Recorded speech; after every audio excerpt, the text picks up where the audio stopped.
অবশ্যই আশাবাদী যে আমরা এবার 26 ওয়ার্ল্ড এবারে মিশন এক্সট্রা আমরা পূরণ করবো, এতে কোনো সন্দেহ নাই।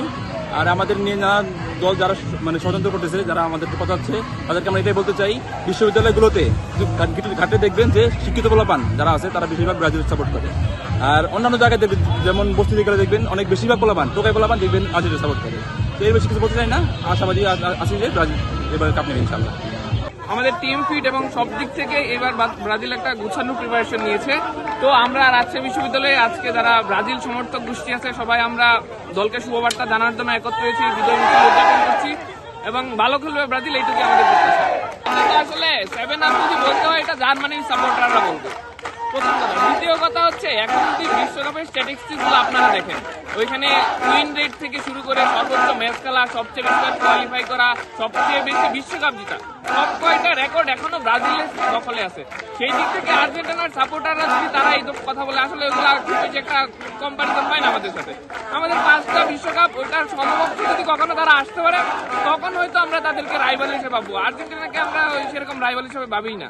1998 মতো খরা কাটিয়ে আমেরিকার মাটিতে ব্রাজিল আবার বিশ্বকাপ জিতবে। গো ফর হেক্সা।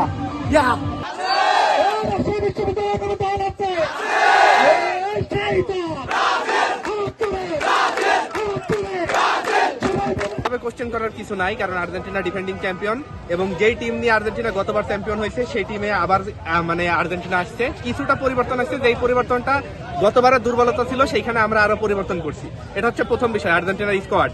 দ্বিতীয় বিষয় যদি বলি, সেই টাইমে আমাদের একটা বিশাল প্রেশার ছিল।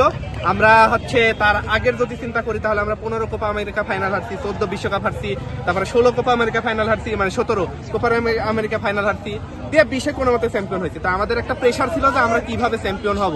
তো সেই একটা প্রেশারে খুব একটা ভালো খেলতে মানে হ্যাঁ পারফর্ম করছি, কাপও নিছি। তারপরে আমি বুঝাইতে চাচ্ছি যে তার মানে গত বছরের থেকে এইবার আরো বেশি ভালো খেলবে। তাহলে এইবার তো আর আমি তো কোনো চান্সই দেখছি না যে আর্জেন্টিনা ছাড়া অন্য কেউ কাপ নিতে পারে। এটা কল্পনা করাই মানে হচ্ছে দুষ্কর, এটা কল্পনা করাও যায় না। আমরা অলরেডি যেহেতু চ্যাম্পিয়ন, আমাদের যে খুব বেশি কিছু পাওয়ার আছে এমন নাই। আমরা গতবারের চ্যাম্পিয়ন এবং এবারও দেখেন যে প্রত্যেকটা টিমের একটা হাইপ আছে। গতবার যেমন ছিল ফ্রান্স, ব্রাজিল, সব টিমেরই হাইপ থাকে। আমরা আর্জেন্টিনা, আমাদের দেখা গেল যে আমরা উচ্চবিলাসী না, আমরা কিন্তু খেলাই দেখাই। যেমন আমাদের গত 2022 বিশ্বকাপ থেকে এই পর্যন্ত সব থেকে বেশি ম্যাচ ক্লিন শিট রাখা দল হলো আর্জেন্টিনা। বিশ্বকাপেও দেখেন এবং লাস্ট প্রস্তুতি ম্যাচেও দেখেন সব থেকে বেশি ক্লিন শিট রাখছিল আর্জেন্টিনা। এবং প্রত্যেকটা ম্যাচ তারা ছন্দের সহিত খেলে এবং প্রত্যেকটা ম্যাচ তারা আমরা জয়ের জন্য খেলে, তাদের মধ্যে কোনো বিরোধ নাই। সবাই যখন দলের হয়ে খেলে সবাই একজোট হয়ে খেলে। ইনশাল্লাহ এবারও আমরা বিশ্বকাপের চ্যাম্পিয়ন হব।